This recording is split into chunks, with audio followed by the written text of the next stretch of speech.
Nós vamos conversar hoje a partir de um texto que está no Evangelho de Marcos, capítulo 4, versos de 1 a 9, onde eu vou começar, tá? É a parábola do semeador, né? Muita gente conhece. Mais uma vez, Jesus começou a ensinar à beira-mar. Em pouco tempo, uma grande multidão se juntou ao seu redor. Então ele entrou num barco, sentou-se, enquanto o povo ficou na praia. Ele os ensinou contando várias histórias na forma de parábolas como esta. Ouçam: um lavrador saiu para semear. Enquanto espalhava as sementes pelo campo, algumas caíram à beira do caminho, e as aves vieram e as comeram.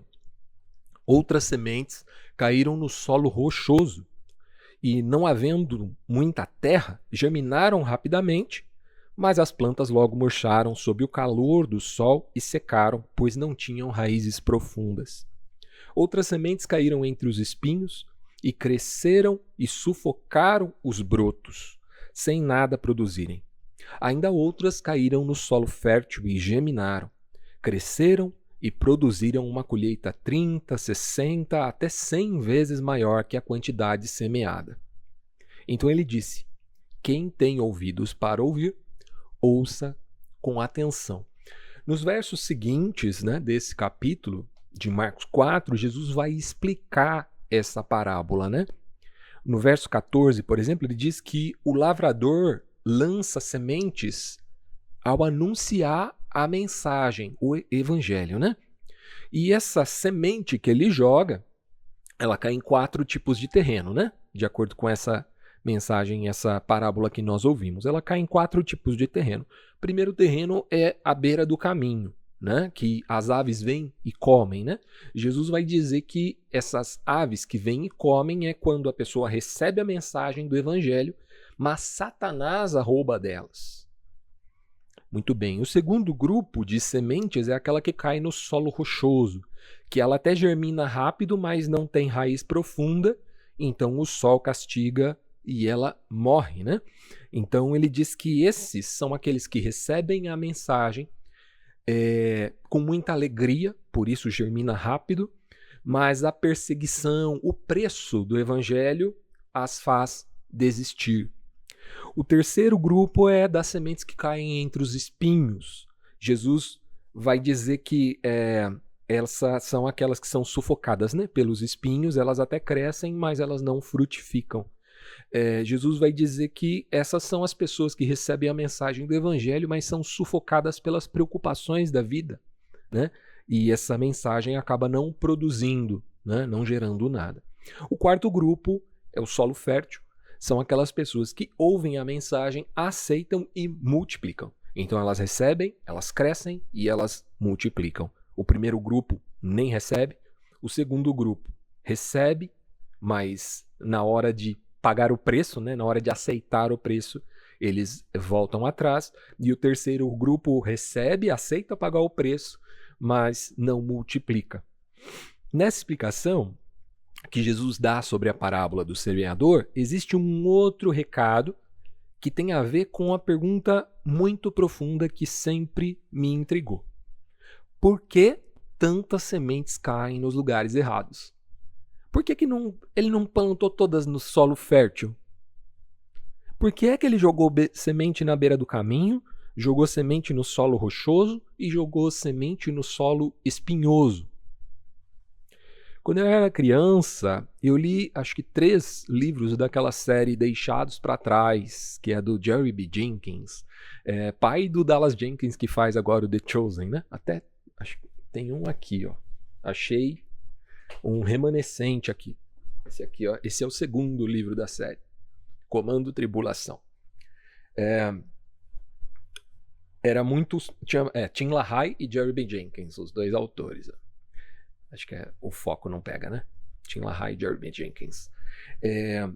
Era um livro que fazia muito sucesso, Um livro de, vamos dizer assim, uma ficção infanto-juvenil, Um romance passado no meio da tribulação, Basicamente essa é a ideia, né? Então começa no arrebatamento, depois vem a tribulação, a ascensão do anticristo, perseguição da igreja e por aí vai, né? Então ela era muito popular nos anos 90, né? Esse livro aqui, se não me engano, ele foi lançado em 96. Essa edição é de 99. E aqui já está dizendo que já vendeu mais de 5 milhões de cópias nos Estados Unidos. Em 3 anos, ela já tinha vendido 5 milhões de cópias nos Estados Unidos. Então, não era só um sucesso local aqui no Brasil, né? Era um sucesso global de fato. Toda a abordagem desse livro, né, tem esse olhar do pré-milenismo histórico, né? De quem é o anticristo, a importância de Israel nesse cenário apocalíptico, né? E uma das coisas que mais me intrigava nessa história do Deixados para Trás não era tanto a aventura, mas era a burrice das pessoas, dos personagens, né? Porque qualquer cidadão com menos de pelo menos 2 neurônios na cabeça seria capaz de identificar que o Nikolai Karpathy, que é o grande líder mundial aqui, chama Nikolai Karpathy, é o vilão da história, né? O Nikolai Karpathy é o anticristo, né? Qualquer pessoa com um mínimo de raciocínio chegaria nessa conclusão muito rapidamente, né? Ele parecia aqueles vilões bem caricatos de filme de James Bond, sabe? Então, era muito óbvio que ele era o anticristo, né? Para você ter uma ideia do sucesso dessa série aqui, eram 8 livros. O primeiro livro é Deixados para Trás, né? Que virou filme, depois teve 2 tentativas de filme, uma foi com o ator cristão, outra foi com o Nicolas Cage. Depois tem esse, que é o Comando Tribulação, é o segundo.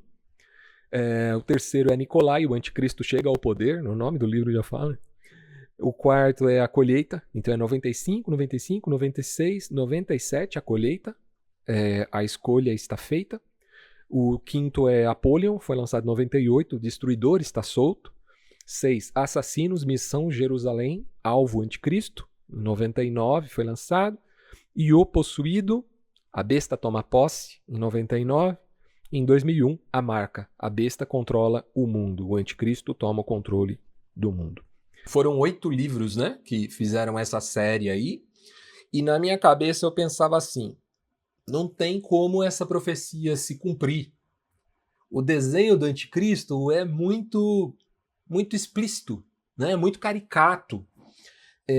Tá muito claro nas escrituras quem é o anticristo, como ele se comporta. Ninguém vai cair nesse papo, né? Ninguém ia dar ouvidos para o Nikolai Karpathy, né? Da série Deixados para Trás. Como era ingênuo. Eu vivi para ver o Elon Musk fazendo saudação nazista e sendo aplaudido pelos evangélicos. Eu vivi para ver crente fazendo o gesto de arminha no culto em apoio a uma política de armas e de tortura, de apoio ao Jair Bolsonaro, né? Eu me lembro quando eu era criança, minha mãe não deixava eu ter brinquedo de arma em casa, porque um cristão não deveria ter brinquedo de arma. E a gente viu gente fazendo gesto de arma no culto. Eu vivi para ver um menino de 15 anos recebendo ofertas altíssimas, tal do Miguel Oliveira, para fingir que estava falando inglês no poder do Espírito Santo. Mas isso não é de hoje também, né? Um tempo atrás, eu e a Dani, a gente estava assistindo um filme que conta a história de um menino nazista, uma criança nazista, admiradora do Hitler, na época da Segunda Guerra mesmo, e ele chega a usar uniforme nazista. Chama-se Jojo Rabbit. Não sei se vocês já assistiram. Se não assistiu, assista. Vale muito a pena. O filme é fantástico. Logo na abertura do filme, ele mostra áudio das turnês dos Beatles com vídeo, imagens reais das turnês do Adolf Hitler. E como ele era tietado, amado, agarrado pelas mulheres enquanto ele passava no meio da multidão, exatamente como se fosse um Beatle, como se fosse um astro do rock. Eu lembro que quando a gente estava assistindo isso, a Dani virou para mim e perguntou, nossa, então o Hitler era muito querido pelo povo, como é que pode? Pois é. Quando Jesus está explicando essa parábola do semeador para os seus discípulos, ele faz a seguinte afirmação. Marcos 4, 11 e 12. A vocês é permitido entender o segredo do reino de Deus, mas uso parábolas para falar aos de fora, de modo que, mesmo que vejam o que eu faço, não perceberão, ainda que ouçam o que eu digo, não compreenderão, do contrário, poderiam voltar-se para mim e serem perdoados. Jesus está aqui fazendo uma referência direta ao episódio do chamado profético de Isaías, lá em Isaías 6, quando ele teve uma visão do Senhor no alto e sublime trono. Quando eu era criança, era uma das minhas passagens favoritas do Antigo Testamento, era o chamado de Isaías. O profeta vê Deus, vê o trono de Deus, vê seres celestiais, serafins e arcanjos. Então, ele se prostra achando que vai morrer. Ele está com muito medo, porque ele viu a Deus e ele é um homem pecador. Ele diz que é um homem de lábios impuros e habita no meio de um povo de lábios impuros. Então um serafim pega uma tenaz, pega uma brasa e vem e queima os lábios do profeta. Então a sua impureza está resolvida, né? Então o Senhor pergunta: a quem enviarei? Quem há de ir por nós? E o profeta responde: eis-me aqui, envia-me a mim. Lindo, né? É uma passagem belíssima, belíssima. Ainda mais se você se lembrar que Isaías era um Zé Ninguém. Não tem pai importante, não tem nenhuma linhagem, não tem nada. Era um Zé Ninguém, que Deus escolheu. Mas você lembra o que aconteceu depois disso? Depois que Isaías responde positivamente ao chamado do Senhor? Isaías 6, versos 9 a 13. Ele disse: vá e diga a este povo, ouçam com atenção, mas não entendam. Observem bem, mas não aprendam. Endureça o coração desse povo, tape os ouvidos e feche os olhos deles. Assim não verão com os olhos, nem ouvirão com os ouvidos, nem entenderão com o coração, nem se voltarão para mim, a fim de serem curados. Então eu disse: Senhor, até quando isso vai durar? E ele respondeu: até que as cidades fiquem vazias e as casas abandonadas e toda a terra seja devastada, até que o Senhor tenha mandado todos embora. Se ainda assim sobreviver uma 10ª parte, um remanescente, ela será invadida outra vez e queimada. Mas assim como o terebinto e o carvalho deixam um toco quando cortados, o toco de Israel será uma semente santa. Imagine você ser convocado pelo próprio Deus para entregar uma mensagem, mas ele já te avisa: ninguém vai te escutar, tá? Ninguém vai te escutar. Não vão entender, nem vão se arrepender.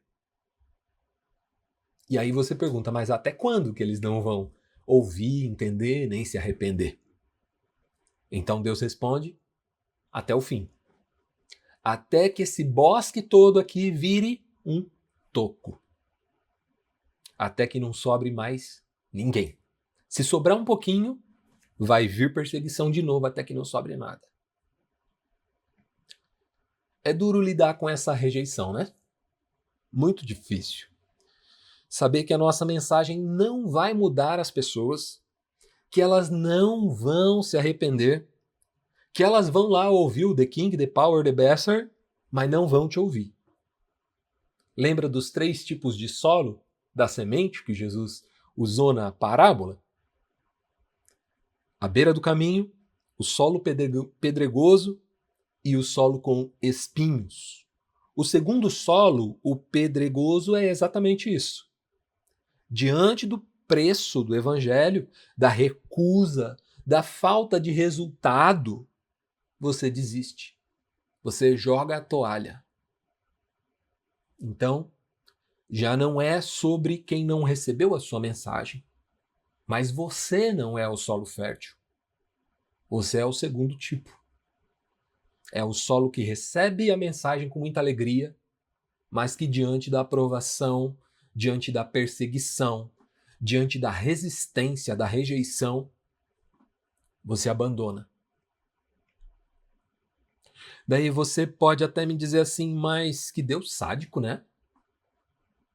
Ele predestinou algumas pessoas para não receberem a mensagem e manda a gente ir lá falar, mesmo sabendo que as pessoas não vão receber. Calma. Primeiro, eu não acredito num Deus que predestinou as pessoas para não receberem a mensagem. Ele apenas sabe que isso vai acontecer. E ele prepara os seus mensageiros para lidarem com essa rejeição que invariavelmente vai acontecer. Deus não quer que a sua mensagem seja rejeitada. Mas ele sabe que vai ser. Ele sabe que existe o solo onde o passarinho vai comer a semente. Existe o solo onde as pedras vão impedir que a planta crie raízes. E que existe o solo que tem espinhos e que a planta vai crescer, mas não vai frutificar. Essa é a realidade do mundo, é a realidade da vida. A gente está concorrendo com Satanás, com a perseguição e com as demandas do dia a dia. São os 3 tipos de solo. A maioria das pessoas não vai dar ouvido ao evangelho. Ela faz parte de um desses 3 grupos. Para lidar com essa realidade cruel, difícil, para quem está encampando a briga, a luta da missão, muitos optam por criar o quê? Uma sementeira. Se eu sair jogando a semente, ela vai cair em um monte de lugar que não vai resolver em nada, certo? Então eu crio uma sementeira, certo? Um espaço isolado do mundo, onde a semente germina, cresce, protegida das influências externas. Eles investem milhões para criar uma cultura evangélica. Escolas evangélicas, músicas evangélicas, livros evangélicos que nem o Deixados para Trás, professores evangélicos, amigos evangélicos, turismo evangélico, carnaval evangélico, canal de TV evangélico, baladas evangélicas. Hoje tem até filme pornô evangélico, estrelado por casais casados. Tudo para que a semente não fique exposta ao mundo, porque o mundo virou o grande vilão. Colocam o crente numa redoma crente, com medo dele desconverter. Mas e Jesus? Jesus faz diferente, né? Na parábola diz que ele sai jogando a semente em todo lugar. No caminho, nas pedras, nos espinhos, na lavoura, no trabalho, na escola, no trânsito, no bar, no ônibus, na vizinhança, na academia, na internet, no cinema, no shopping, às vezes até na igreja. Que desperdício de semente, né? Sai jogando semente em todo lugar, sabendo que ela não vai germinar em todo lugar. Acontece que Jesus não está preocupado com a produtividade, mas sim com a fidelidade. Não importa quantas sementes vão germinar. O que importa é que essa semente seja espalhada em todo canto. O evangelho não é sobre ganhar mais almas, mas sobre obedecer um chamado. Um chamado que não é para converter as pessoas. Você já parou para pensar que Jesus não nos enviou para converter pessoas? Ele nos enviou para anunciar uma mensagem, uma notícia, não para converter pessoas. Em momento algum, Jesus falou assim, vocês precisam transformar todo mundo em crente. Não. Falou, contem o que aconteceu com vocês.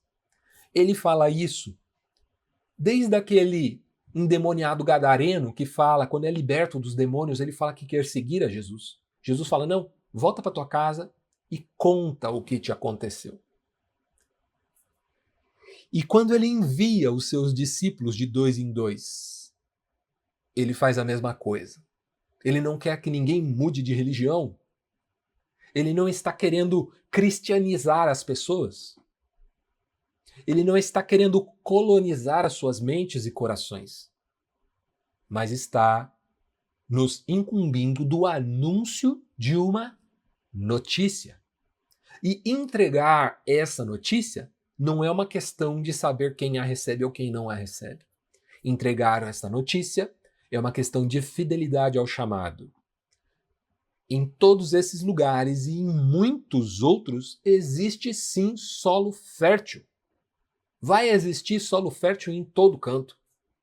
A gente não sabe onde eles estão. Solo fértil pronto para receber a semente que nós temos. A única forma da gente descobrir onde fica esses lugares é espalhando a semente onde quer que a gente esteja. Partindo para a nossa conclusão, assim como Isaías e também como Jesus, nós fomos chamados para pregarmos e sermos ignorados. Desculpa, Deus não te chamou para uma grande obra. Se alguém já te disse isso alguma vez, não é verdade. Deus não te chamou para uma grande obra. Ele não te convocou para ser um grande pregador, uma grande pregadora. E é até difícil para mim dizer isso, mas no céu você não vai olhar para uma multidão e as pessoas vão estar gratas, porque a sua vida foi responsável pela salvação deles. Isso é vaidade pura. Isso não vai acontecer. Não vai acontecer. Nós não estamos aqui com o objetivo de ser produtivo. Nós estamos aqui com o objetivo de sermos fiéis. Lucas 17, 9 e 10. Jesus diz assim: E acaso o Senhor agradece ao servo por fazer o que lhe foi ordenado? Servo aqui, pessoal, é escravo, tá? Um senhor agradece ao escravo por fazer o que foi ordenado? 10. Da mesma forma, quando vocês obedecem, devem dizer: somos servos inúteis, apenas cumprimos nosso dever. Que o Senhor encontre nos nossos corações solo fértil para recebermos essa semente e frutificarmos. É isso que eu queria compartilhar com vocês hoje. E vou deixar, como sempre, aquela pergunta para a gente bater um papo. E depois desse bate-papo a gente vai ter a ceia, tá? A pergunta é a seguinte: em geral, as métricas de sucesso das igrejas são baseadas no crescimento numérico, na inauguração de novos ministérios e no volume de arrecadação. Qual deveria ser a nossa medida de sucesso na igreja presente? Que bom que você chegou até aqui. É sinal que você assistiu toda a mensagem, e se você assistiu toda a mensagem, é sinal que ela te edificou de alguma forma, te levou a alguma reflexão. E queira ou não, esse é o motivo principal da gente estar aqui, gerar uma fé que é forjada na reflexão, no questionamento, na dúvida. Tanto que você deve ter notado que no final da mensagem sempre tem uma pergunta para o pessoal que está participando ao vivo interagir, compartilhar novos pontos de vista, trazer contraponto, somar a toda a ideia que foi exposta. Se por um acaso você está assistindo aqui e não viu a reunião ao vivo, você também pode interagir aqui nos comentários desse post ou mandando inbox pra gente. Te interessa participar das nossas reuniões? É muito fácil. Essas reuniões acontecem totalmente online, então você pode participar de qualquer lugar do Brasil pelo Google Meet.